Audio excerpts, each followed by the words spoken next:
मुझे तो जानकारी नहीं है कि टिकट काट दिया गया। मैं तो अभी भी कांग्रेस का प्रत्याशी हूँ। मुझे पार्टी के द्वारा या पार्टी के कार्यालय के द्वारा ऐसी कोई सूचना प्राप्त नहीं हुई। हमारे कार्यकर्ताओं के साथ मिलकर जो वो तय करेंगे वो कदम होगा।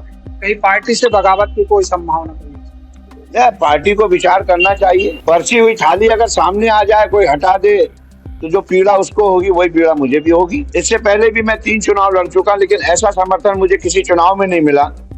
इस चुनाव में घर घर गांव गांव में मुझे बहुत अधिक समर्थन लोगों ने दिया है। एन केन प्रकरण लोगों ने ये कहा था कि आप तो चुनाव लड़ें। सभी कार्यकर्ता पोलिंग बूथ से गांव से आ रहे हैं, वो तय करेंगे कि हमें क्या करना है। जैसा हमारे कार्यकर्ता बोलेंगे मैं वो करूंगा, वो बोलेंगे चुनाव लड़ना है। नमस्कार, मैं हूं अनुज कुमार और आप देख रहे हैं एमपी तक। नरसिंहपुर जिले की महत्वपूर्ण विधानसभा गोटे गांव में कांग्रेस द्वारा टिकट का फेरबदल किया गया है। पहली लिस्ट में यहां पर शेखर चौधरी जी को टिकट दिया गया था, लेकिन दूसरी लिस्ट में टिकट बदलकर एमपी प्रजापति पूर्व जो विधानसभा अध्यक्ष थे उनको टिकट दे दिया गया है। हमारे साथ में शेखर चौधरी जी हैं जो पूर्व विधायक हैं, उनसे जानते हैं कि ये क्या हो गया। मुझे तो जानकारी नहीं है कि टिकट काट दिया गया। मैं तो अभी भी कांग्रेस का प्रत्याशी हूँ। मुझे पार्टी के द्वारा या पार्टी के कार्यालय के द्वारा ऐसी कोई सूचना प्राप्त नहीं हुई। मीडिया के माध्यम से जानकारी लग रही, मैं भी अपने शीर्ष नेताओं से पता करने की कोशिश कर रहा हूँ। लेकिन ये तो क्लियर है, शेखर चौधरी जी की टिकट एनपी प्रजापति जी को दे दिया गया है, उनकी लिस्ट में भी शामिल हो गए हैं। लेकिन अब अगला क्या कदम होगा और आपने क्या विचार किया? अगला कदम जो भी होगा, अगर ऐसी कोई बात है तो उसके बाद अगला कदम जो होगा, हमारे कार्यकर्ताओं के साथ मिलके जो वो तय करेंगे वो कदम होगा। कहीं पार्टी से बगावत की कोई संभावना नहीं? पार्टी को विचार करना चाहिए। इसमें लिस्ट में तो नाम पहले से आपका लिस्ट में नाम आ गया था और कार्यालय का उद्घाटन भी हो गया था और जगह जगह आपने जनसंपर्क शुरू कर दिया था, और अचानक आपके सामने से थाली को हटा दिया गया, तो आपको कैसा महसूस कर रहा है? पर्ची हुई थाली अगर सामने आ जाए, कोई हटा दे, तो जो पीड़ा उसको होगी वही पीड़ा मुझे भी होगी।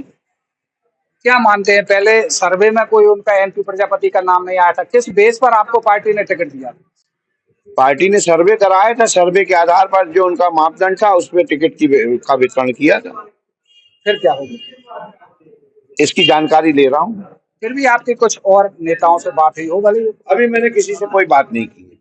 हम बात करने का, आज मैं बात करने जा रहा हूँ। आप विधानसभा में घूमे हैं, जनसंपर्क किया है, कैसा आपको जन समर्थन मिल रहा है? मुझे इससे पहले भी मैं 3 चुनाव लड़ चुका, लेकिन ऐसा समर्थन मुझे किसी चुनाव में नहीं मिला। इस चुनाव में घर घर गांव गांव में मुझे बहुत अधिक समर्थन लोगों ने दिया है। एन केन प्रकरण लोगों ने ये कहा था कि आप तो चुनाव लड़ें, आपको आने की जरूरत नहीं है। इस तरह का समर्थन हमने अपने आप में कभी नहीं पाया। पहले भी अब इस विधानसभा का प्रतिनिधित्व कर चुके हैं, पहले के चुनाव में और अब के चुनाव में, और इस क्या माहौल रहा? ऐसा लग रहा था कि इस बार एक एक कार्यकर्ता शेखर चौधरी बन के चुनाव लड़ रहा है। शेखर चौधरी को यह कहा जा रहा था कि आपको आने की आवश्यकता नहीं, चुनाव हम लोग लड़ेंगे, चुनाव जिता के भेजेंगे।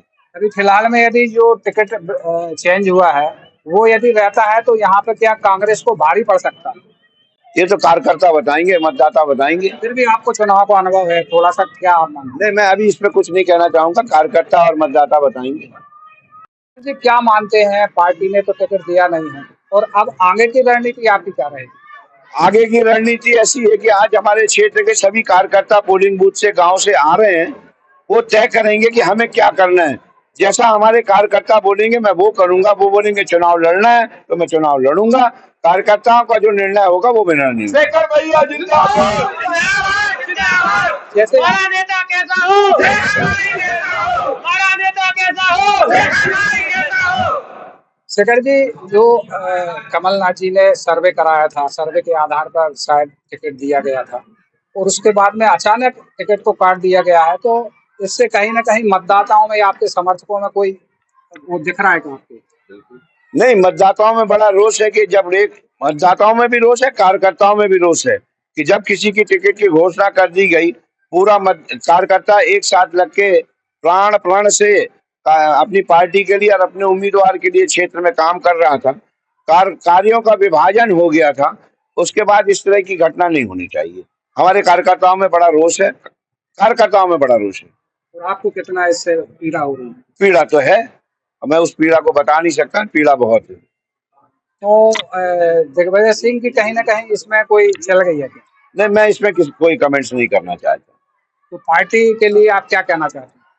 पार्टी को पुनः विचार करना चाहिए, सरकार बनाना है कमलनाथ जी को, एक एक सीट की आवश्यकता है। उन्होंने सर्वे कराया था तो फिर हर सीट का सर्वे पे उनको परीक्षण करना था, फिर परीक्षण करने के बाद अगर टिकट दी है तो उसका निराकरण भी उसी हिसाब से करना था। मध्य प्रदेश में यदि बात करें तो क्या स्थिति है कांग्रेस की, और इसके जो सेकंड लिस्ट आई है उसकी क्या स्थिति? देखिए, मध्य प्रदेश में इस बार कांग्रेस के प्रति बहुत अच्छा माहौल बना है, मतदाताओं में भी जागरूकता है, और जो सेकंड लिस्ट आई या पहली लिस्ट आई है, जो शेष बची हुई है, उसमें भी अच्छे उम्मीदवार आएंगे। लेकिन मुझे दुख है कि मेरा नाम काटा गया, तो मैं उससे पीड़ित हूँ। तो शेखर चौधरी जी का साफ कहना है कि टिकट कटने से वो काफी पीड़ित हैं, और गोटे गांव में जो टिकट बदला है उनके समर्थक भी लगातार उनके जो कार्यालय का उद्घाटन हुआ था कार्यालय में आ रहे हैं, और अब वो नई रणनीति कार्यकर्ताओं और समर्थकों के साथ बना रहे हैं। नरसिंहपुर जिले के गोटेगांव विधानसभा से अनुज ममार, एमपी तक।